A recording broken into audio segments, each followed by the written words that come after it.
ગુજરાતમાં દેશનું પ્રથમ સાયબર ક્રાઇમ યુનિટ બનશે। સાયબર ક્રાઇમ યુનિટ માટે 500 કરોડ ફાળવવામાં આવ્યા છે। તમામ દેશ માટે સાયબર ક્રાઇમ એક મોટો પડકાર છે। તમામ જિલ્લાઓના સપોર્ટમાં આ યુનિટ કામ કરશે। સાથે જ એફએસએલની જેમ સાયબર ક્રાઇમ યુનિટ પણ કામ કરશે। ઉચ્ચ અધિકારીઓની નિમણૂક કરવામાં આવશે।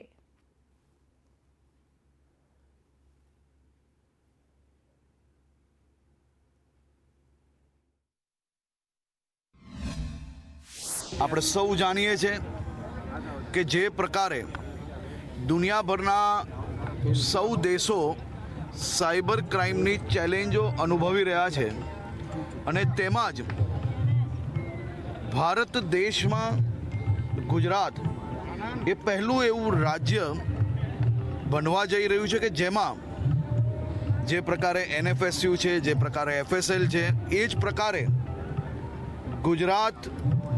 ગુજરાતના તમામ જિલ્લાઓને જે ફોરેન્સિક સાયન્સ યુનિવર્સિટી છે તે જ પ્રમાણે સાયબર ક્રાઇમ માટેનું સ્પેશિયલ યુનિટનું આખું આયોજન કરવામાં આવશે, જેમાં 500 કરોડ રૂપિયાનું બજેટ ફાળવવામાં આવ્યું છે, જેમાં ખૂબ જ સિનિયર અધિકારીઓથી લઈને એસપી સુધી તમામ લોકોની એક ટીમ જોડે ટેકનિકલ ટીમ બી એની અંદર અપોઇન્ટ કરવાનું નક્કી કરવામાં આવ્યું છે।